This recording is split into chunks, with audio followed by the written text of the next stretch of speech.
శ్రీ గురుభ్యో నమః. మహాగణాధిపతి నమః. శివాయ గురు నమః. శ్రీ కామేశ్వరీదేవి నమః. నేను మీ సోమేశ్వర శర్మ. మేషం నుండి మీనం వరకు ఉన్నటువంటి రాశి ఫలితాలు నా పరిజ్ఞానం సహకరించే మేరకు ఈ వారం రాశి ఫలితాలు తెలియజేస్తాను. ఈ రాశి ఫలితాలు ఈ నెల 17వ తారీఖు నుండి 23వ తారీఖు వరకు వర్తిస్తాయి. ముందుగా గోచారం. మిథునంలో గురు శుక్రుడు, కర్కాటకంలో బుధుడు, సింహంలో రవికేతువులు, కన్యలో కుజుడు, కుంభంలో రాహువు, మీనంలో శని. అలాగే చంద్రుడు వృషభం, మిథునం, కర్కాటక రాశిలో సంచారం. మిథున రాశి వారికి ఈ వారం చాలా అనుకూలంగా ఉంది. ఉద్యోగ అవకాశాలు కలిసి వస్తాయి. పుణ్యక్షేత్రాలని సందర్శిస్తారు. వివాహం కాని వారికి వివాహ ప్రయత్నాలు ప్రారంభించవచ్చు. ఒక సంబంధం చేద్దాకా వచ్చి చేజారిపోతుంది. అది ఏదైనా భగవత్ సంకల్పం అనుకోండి. ఎందుకు జరిగిందో, ఎందుకు ఆగిపోయిందో అది భగవంతుడికే తెలుసు.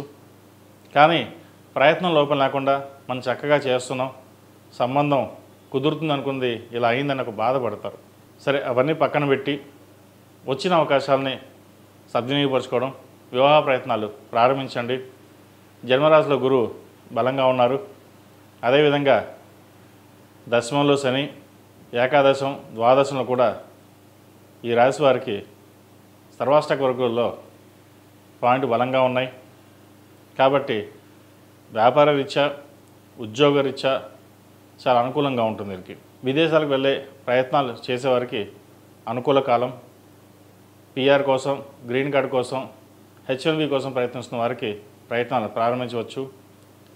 ఆల్రెడీ హెచ్1బి వచ్చి తర్వాత వెళ్దాంలే, ఉద్యోగానికి వెళ్ళాక తర్వాత చూసుకుందాం, కొన్నాళ్ళు ఆగి వెళ్దాం అనుకునే వాళ్ళకి సాధ్యమైనంత వరకు వచ్చిన అవకాశాన్ని ఉపయోగించుకుని ముందుకు వెళ్ళడం మంచిది. తర్వాత వెళ్దాం అనుకుంటే ఆ సమయానికి ఉద్యోగాలు రాకపోవడం, లేదంటే ఎక్స్పైరీ అవ్వడం, ఇటువంటి జరుగుతుంటాయి.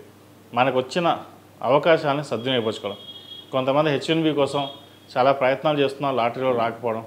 కొంతమందికి అదృష్టం కలిసి రావడం కూడా ఉంటుంది. వచ్చిన అవకాశాన్ని మనం ఉపయోగించుకోవాలి. రాస్యాధిపతి చతుర్థాధిపతి బుధుడు ద్వితీయంలో ఉన్నారు. మీ వాక్చాతుర్యంతో అందరినీ మెప్పించగలుగుతారు. తక్కువగా మాట్లాడినా పద్ధతిగా మాట్లాడడం జరుగుతుంది.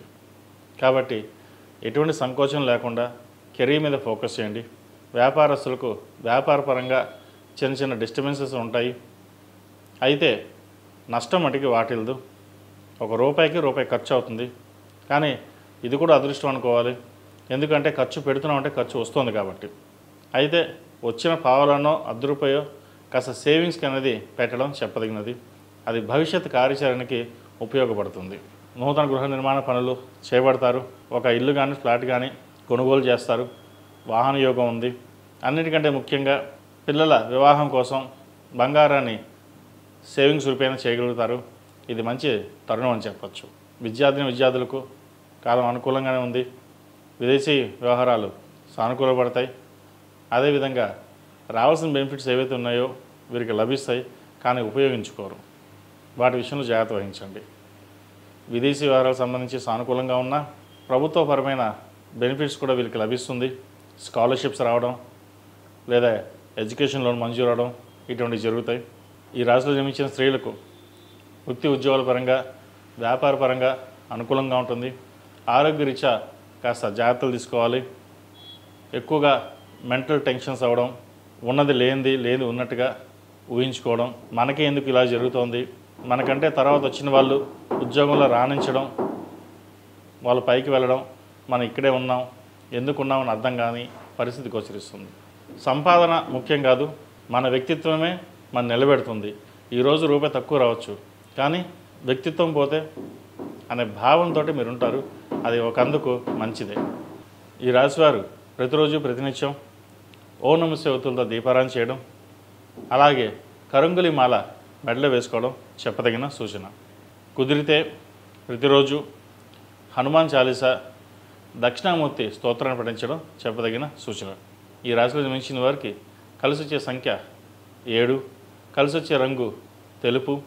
ఏదైనా పని మీద బయటకు వెళ్ళేటప్పుడు సోమవారం కానీ శనివారం కానీ వెళ్ళండి, మంచి ఫలితాలు సంప్రాప్తిస్తాయి. తదుపరి కర్కాటక రాశి.